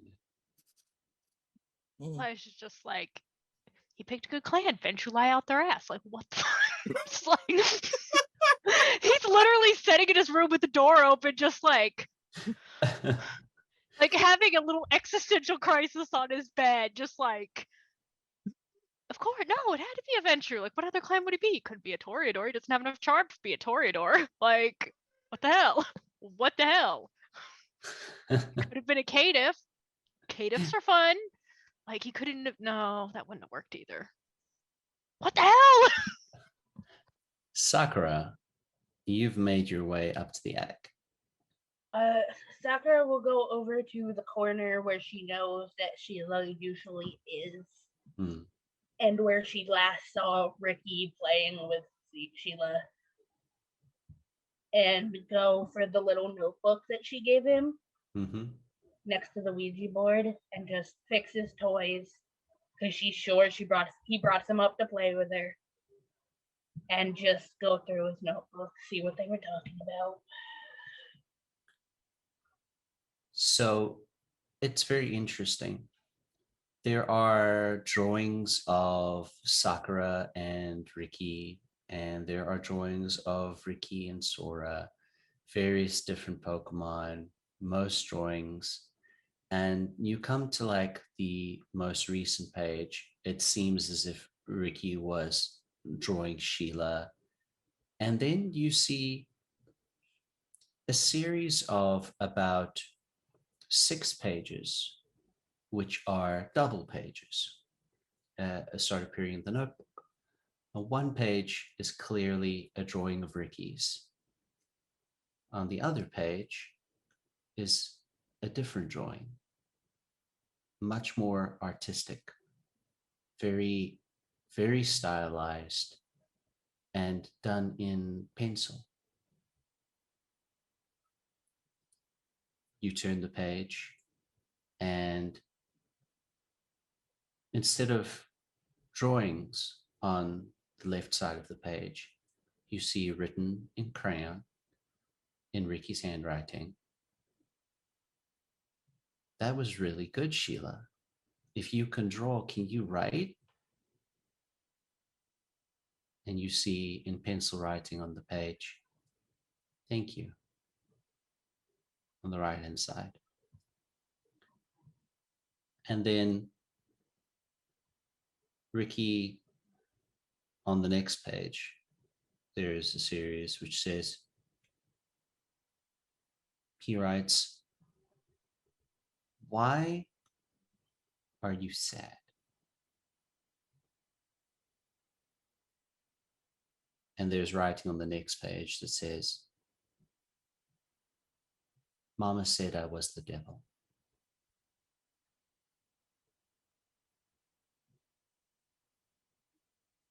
You turn the page again. Ricky writes, "I think people would call me that too." And on the page it says, so a bit of a potential mature content warning extra here for people. We have got mature content warnings up there, so just be prepared for the next part. It says,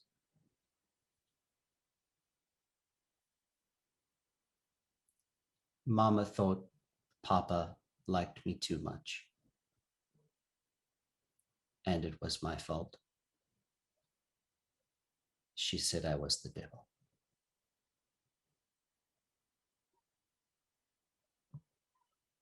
There are no more entries after that. Sakura will just turn to a drawing of Ricky and her, and just let herself fall asleep in the attic. Sorry, yes, continue. Oh yeah. So with the lack of attention of not lack of attention with the unsuccessful attempt of doing the group cuddles, he was like, okay, Sora, Andre's gone. Sakura hates Abraxas. I can't ask him. Kenny and Michaela are going. Kenny already said no. Michaela's going through a crisis right now. And let me try knocking on Elijah's door. And so he'll knock on Elijah's door. Toot, toot, toot. Elijah. You hear muttering, just like, what the hell? What the... He opens the door. What? Yeah, can we sleep in the same room? Yeah, sure. Sleep on the other side of the bed. Okay. Yeah, he'll come in, place his little sketchbook on the side. It says, "Thank you. It's kind of scary." What the ghosts or the portal to hell that opened up in the freaking hallway? That one, because if they could do that, they could take any one of us anytime. I mean, like I said, they're welcome to try. But yeah, sleep in here. The dog and the walking carpet have to stay outside though. Oh yeah, that's fine. I presume they'll enjoy having the room to themselves. Who knows what they might do? And and so with that, and with that, he'll go to his side of the bed. He says, "Thanks again." You're welcome. Mm. Before he And gets he'll in bed, he just like shuts one of the photos. He's got this silver photo album on his dresser that's usually facing the bed. He just closes it and puts it down. And as the day sleep begins to take all of you, unbeknownst to those of you that are there, as I believe Sora is able to wake an hour early, but not Mhm, stay asleep longer. mhm. As the day sleep has taken you, but you are unable to respond, but you are aware, some of you, for those of you that have smartphones, that you got an alert on your phone, but you're too lethargic and sleepy to be able to respond. However, Sora, waking an hour early as you do, you are the first one to wake this morning. Go ahead and make your rouse check. All right. Now, just curious, when I wake up, how does Elijah normally sleeps? Like, I'm presuming he's one of those individuals that like just like sprawled off against the bed with like covers and sheets just like off into the distance somewhere. He Or Fully nude. sleeps on his side. No, he's wearing pajamas since Sora's in the room. He sleeps on his side facing the dresser, so where the photo would be put up, he could mm, see it, but he sleeps like the blanket's like down around his like waist. He's wearing like a tank top and like pair of like jogger pants. okay, so he when he sees that, he'll definitely go ahead to the sheets and then slide it on top of it to where at least it covers up to his neck. Just I know he doesn't wouldn't get cold, but he still would do it just because it feels natural to him. And then waking up. Boop. Okay, Wakey, not hungry. wakey, blood and Not hungry. bakey. Not hungry. All Yeah. right. Yeah, as I mentioned on your phone that you brought with you on the nightstand, you do see that there is an alert that you mildly remember. Oh yeah, that came in basically when we went to sleep last night. All right. He'll take a look at his phone like Abraxas. Is that you? What's that? And then he'll take a look and see what the alert says. Opening up the phone, and the main reason why you have this alert, you actually see that it is a tweet, which is come in from Rick's Cabaret, which you know to be the location of Annette Dubois' personal base of operations here in the French Quarter, which is her allowed barony. And the tweet says, renovations will commence as soon as we can. We appreciate the outpouring of support from the community. We're thankful that the fire didn't spread to too many other buildings.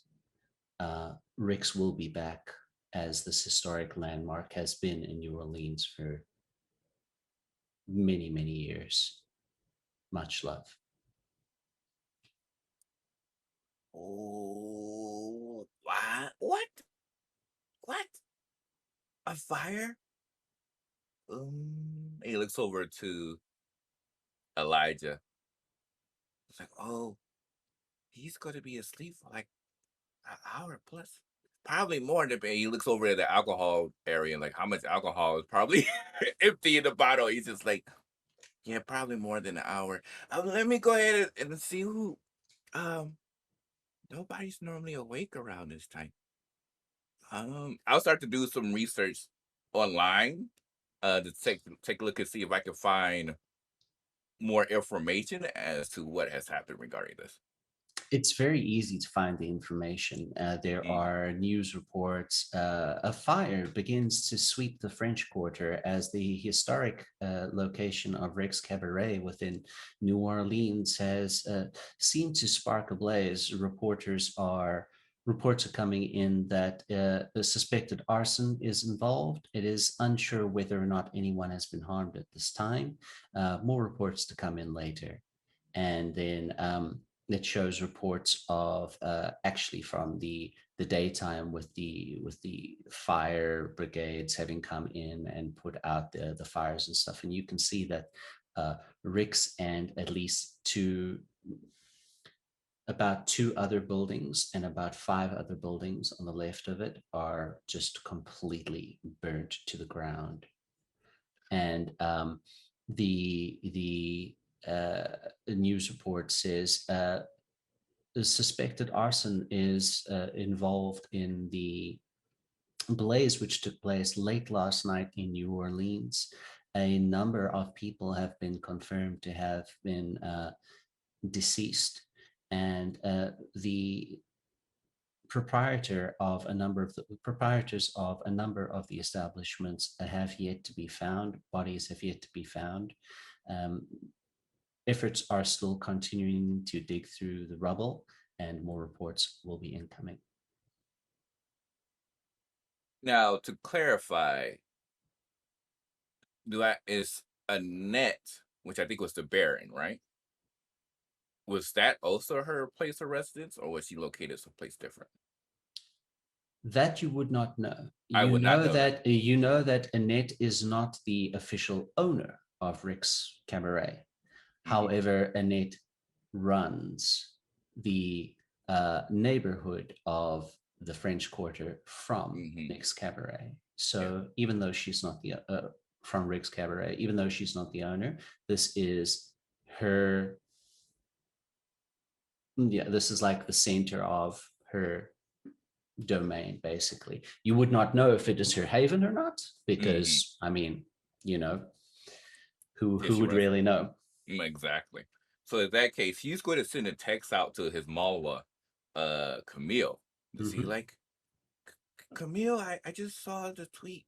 Is everything okay? They said people were injured. Do you know who were hurt? Who was hurt? I'm going to roll percentile dice quick just to Okay. see if Camille is also an early riser or not. Oh, okay. She is indeed. Okay. So I will make a note that Camille is an early riser. Makes sense.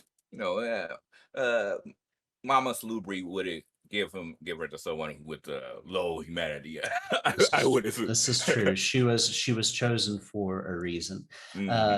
She sends a note back that says, "Seems like a hit. Mm, are you okay? Anarch owned community. We're not happy about things. We're discussing things with the prince. It Do, seems like a hit. do you want me to see you? I could come see you. I don't know if that's necessary right now. I think the best thing for you and for everyone, if you want to pass this along to as many people as you can, is stay vigilant. From what we've managed to uncover, this was not a hit on Annette per se. This is a hit on us. And she capitalizes the word us.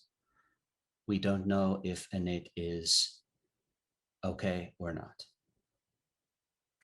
Ooh. Okay. I'm the first one to wake out. When everyone else wakes up, I'll let them know. Well, just stay safe, be careful. We also have some issues here at the house. Seems like people can teleport and take people away. And so yeah, it's kind of dangerous. So be careful out there. She responds, Sora, you're going to need to explain that. Oh, so there was, we don't know who, but someone took our friend Ricky. They were able to teleport through a portal and just yank him to someplace. I'm not sure how that happened. Um, so I have to. We try to see if we can find him. But yeah, things are really dangerous right now. After you send the message, it's like less than a minute that the phone starts ringing. Oh, he'll pick up immediately. Hello? Sora, you need to describe this portal in detail to me. This is very important. Okay. The portal. He'll describe. I can't recall the exact That's imagery per okay. se, but yeah, but he'll try. Of course, with his artistic mind, he'll be able to recall the exact imagery, most likely, of that portal. And he says, and he was just yanked through and just disappeared. He said it smelled like death, death, death. So I'm not sure. This is not good, Sora. This is not good. I can make a call for you to someone on my side of the fence, but it will cost you and your group a favor, likely a major boon. Not from me, but from them. I don't think I can. I have the permission to make a boon for the entire group, but I can do it for myself if that works. Ask them first. Okay. Okay, I'll ask them and see if they're okay with it. Take Yeah, care, but yes, Sora. you too. But it's really dangerous out here. We will have some more training soon. He was. I'm thinking the same thing because it's only getting worse from here. The longer you live, the more that statement becomes true. Why does it be this way? I wish I could just draw. My drawing was coming out so nice too. I wish I could show you the drawing I was doing of Elijah and me sitting next to the gate. But maybe that could come by later. I'll try to come around tomorrow night or this weekend, and then you can Okay. show me. Yes, that would be great. I'd like to see you. Okay. Be careful, Sora. You too. Bye. Bye-bye. Here we go. Around a few minutes later, everyone does start to rise from the day's sleep. Everyone, you can go ahead and make your rouse checks, please. He's a little hungrier. I mean, I am not. Andre's feeling fine still. okay. We'll let the others do that next time when they're here. Sora, did you stay in the room waiting? This is in my head canon, but you can completely tell me if I'm wrong. My image, Sora just sat there in the room drawing and looking at Elijah all the time, waiting for him to wake up. But I don't know if I'm interpreting that correctly. Oh no, that was 200% because the entire purpose was for them to stay together. So make sure they don't get nightcrawlered out into some off distance. So I mean, he would be continue to work on his drawing, but he's definitely also he could be able to use that as like a reference as he's working on it to help give that next photorealistic approach, which is what he likes to prefer. But yeah, he's definitely there to the I would say draw me like one of your French girls, but this is draw me like one of your Russian boys. So. Yep. Pretty much a slight twist.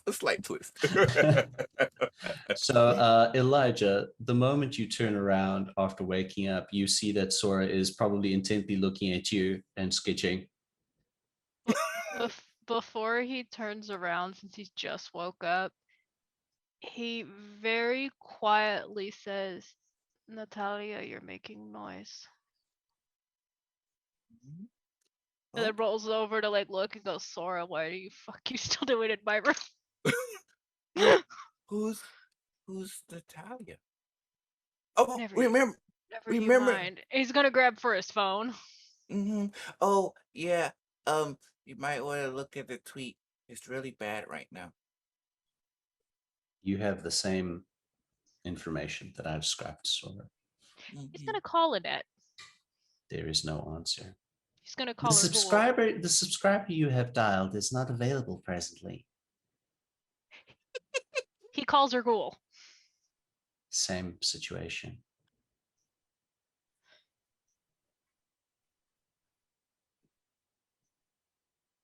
Gonna calls her again. Just keeps calling her. It's It the doesn't same answer. situ- Hangs up. Calls her Yeah. again. It's the same No, situation. no. You can't do this to me. You can't do this to me. You can't do this to me.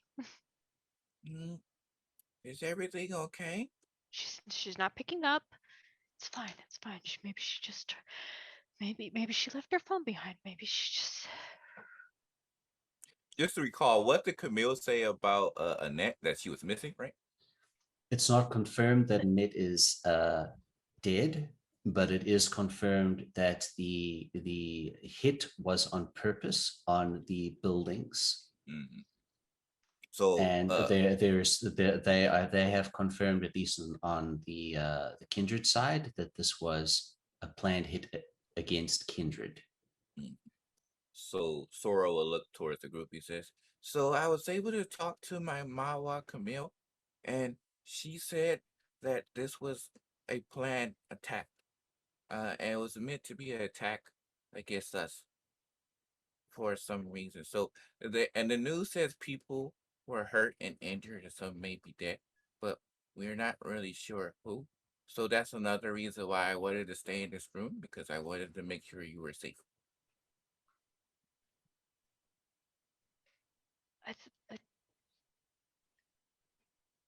I think I need to be alone right now. Mm-hmm. No worries. I just wanted you to know, so therefore I could tell Could the you others. Be careful. please go Mm-hmm. check on Sakura. Mm-hmm. Please check on Sakura. Mm-hmm. And he kind of like nods as he heads out the door and starts to go ahead and tell the others about the circumstances. Sakura, when you wake up, you feel a cold hand on your shoulder. And you see that Sheila has actually got her hand on your shoulder and has her cold, ghostly forehead pressed to yours. And her eyes are closed. Sakura just hugs the little notebook and just whispers to Sheila, "We're gonna get him back. We're gonna get him back." She vanishes from sight. Andre, you spent the evening in your own haven or Indeed. at the university. At the university again. With everything that's going on, the security that he has in place there it would make him feel more comfortable. Okay. When you wake up in the morning, in the evening, vampire morning, in vampire morning, which is evening, when you wake up, you actually have a message on your phone. The message is actually from the sheriff. Gosh, I have too many notebooks, guys, too many RPGs. I'm looking for the right name. Gerard, Mr. Gerard Baxter. You only know it's from him because he has put his name at the end of the text. And it says, I was informed that I should let you know that I've been informed that you may call upon me. That is all. Gerard Baxter.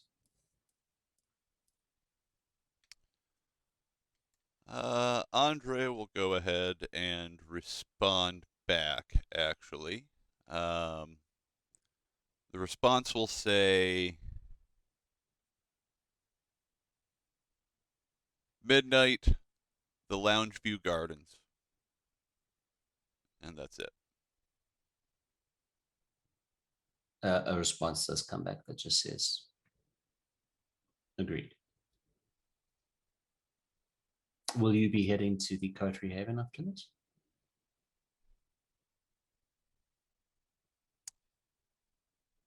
Yes, after getting himself together,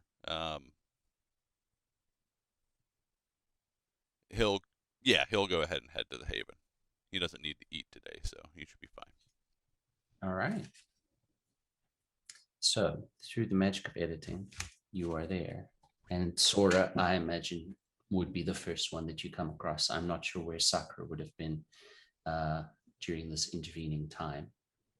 But Sakura, you would have also seen all this information through your tweets and stuff, according to exactly what Sora had seen about Rick's Cabaret burning down and a number of buildings in the neighborhood burning down, etc. Sakura would actually be in the library. All right. Yeah. So, Sora, yeah, he would be kind of like waiting downstairs for like people to gather because he knows the majority of our group normally seems to gather around the living room spaces where we have things to talk. So he's just sitting in the tables, kind of like working on drawing for the group to appear to kind of present the information that he received at least during this time. Andre will join Sora in the living room and take a seat on one of the chairs. Andre, oh, perfect timing. So I talked to my Malwa. Did you see the tweets? What's a tweet? Oh, okay. So he kind of brings up the Twitter feed, of course. He says, so it looks like the fridge quarters, in the fridge quarters there was a hit on us. Right now it seems like a net, I think, is missing because Elijah's tried calling her a few times and she's not picking up. But I talked to Camille, which is my Malwa, and she's going to keep us informed um on what's going on there. But she says we all need to stay safe because something is definitely after us. Um, Also, she said that she has some contacts for our situation with Ricky. Uh, oh, wait, thanks. Oh, a connection with Ricky. But the contact that she says most likely it'll need to be a major boon for the entire coterie. So I said I could make that boon, but I can't make it for the entire coterie. I have to ask. So just asking to see how you all. Let's make our decision on that after a few more things transpire. I will be meeting with the sheriff this evening. Do I recall what was the clan of the sheriff? Did we know that or no? You do not know the clan of the sheriff. It was not stated. However, at Elysium, everyone had seen the man's arm transform into a bone blade and decapitate the former Venture Primogen. Mm. So you can draw any inferences from that you'd like. Mm. All right. So at least he would assume that it's not Tremere. So he would scratch that off his head. And that's his main red flag. As long as he wasn't Tremere, he's like, okay, I'm good. So he says, okay. Did you want to talk to him by yourself, or do you want all of us to meet him?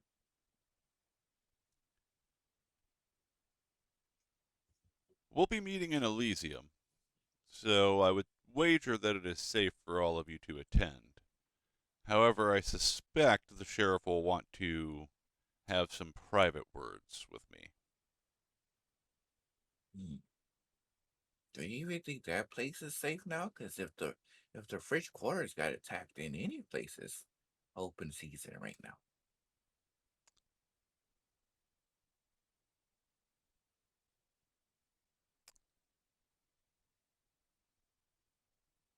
safety is not a luxury that we are often afforded. Hmm. I was just assuming that maybe a place not so well known among kindred and out and like kind of like established, maybe an easier spot to do. Because I would assume maybe if those who are putting hints like that are doing it for them, then Elysium probably is another mainstream target land. Possibly, if those who are targeting our kind are aware of where the Elysiums are. Mm. Thankfully, New Orleans has a few. This should make it harder for them to sort out where exactly it is that we congregate. And as it pertains to our own kind, as I strongly suspect that the things that have been happening have not been orchestrated by kindred, rather something else orchestrating against kindred. Mm. The laws of Elysium should warrant all the protection that I'll need for this evening.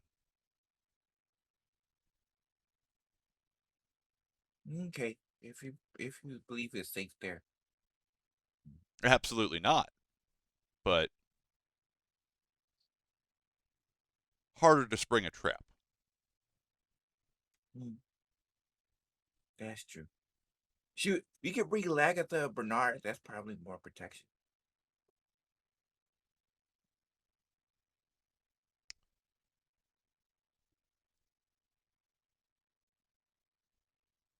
Perhaps Lagatha Bernard might stand out a bit. Mm, mm, that's a good point. Okay, it sounds good. Um, I was just going to go ahead and tell Sakura about this as well. I'm not sure if she was able to see it, but when were we supposed to meet? My meeting with the sheriff is at midnight. That said, if Mhm.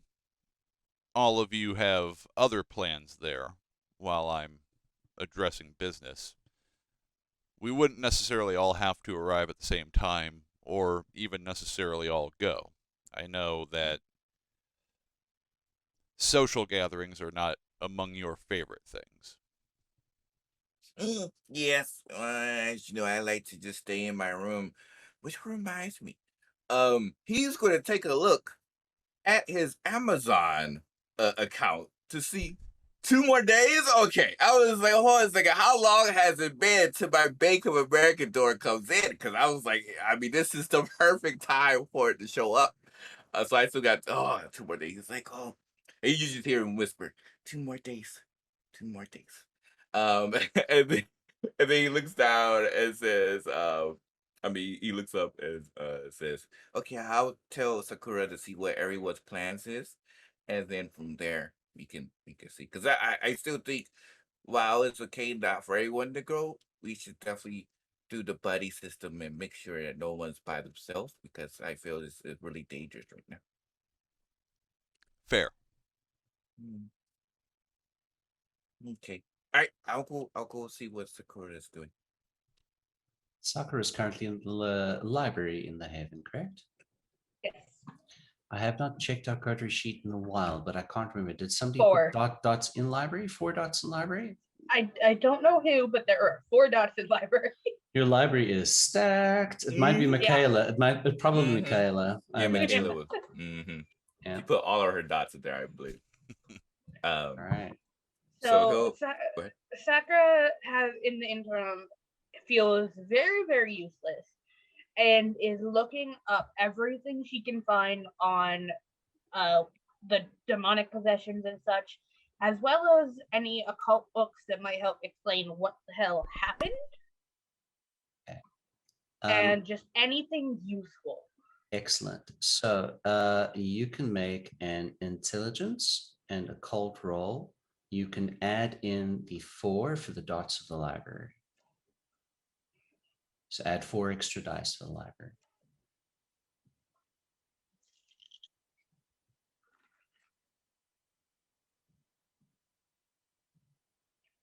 spending a willpower. And if you would like to say Michaela is helping you, we can say Michaela is helping you. So you could add 2 dots for that. Because libraries are her thing, and I'm sure she would be helping you. 5. 5 successes. So Michaela has managed to get some really good and very interesting books here from the library. The most notable thing that there are some notable things that you come across. One of the documents that you come across are not one of the books that Michaela brought with her. This is a book that seems to have belonged in the house. It is a journal. And the journal seems to belong to the deceased Mary Fontaine, Sheila's mother. She goes on to talk about how, again, content warning, so content warning, folks, be aware. She goes on to talk about how she caught her, from her point of view in the diary, her daughter doing unsolicited or doing salacious things with her husband, and how she believes that her daughter is possessed of the devil and she will attempt to exorcise these demons from this child. And many of the diary entries revolve around her various attempts, and the descriptions are almost psychotic of what this mother put her child through, believing that her child was responsible for the things that her husband had been doing.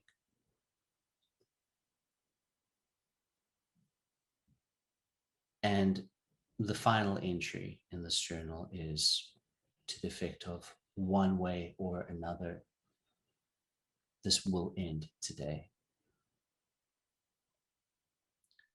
So that's one thing you find with those 5 dots. The other thing that you find is a very old, interesting book that is Sakura was actually Sakura, Michaela, or Kenny, I guess. Kenny, libraries, Kenny's. Okay, all right. So Kenny had been told that this book was written by a kindred scholar. It is actually about demonology and what is known from this kindred of different second-hand accounts and third-hand accounts of beings which humanity has called them by various different names, but are referred to in this document as the fallen. And it denotes different abilities that are ascribed to these beings. It denotes that these beings do seem to have several different factions, and that some of the factions do take part in a form of possession.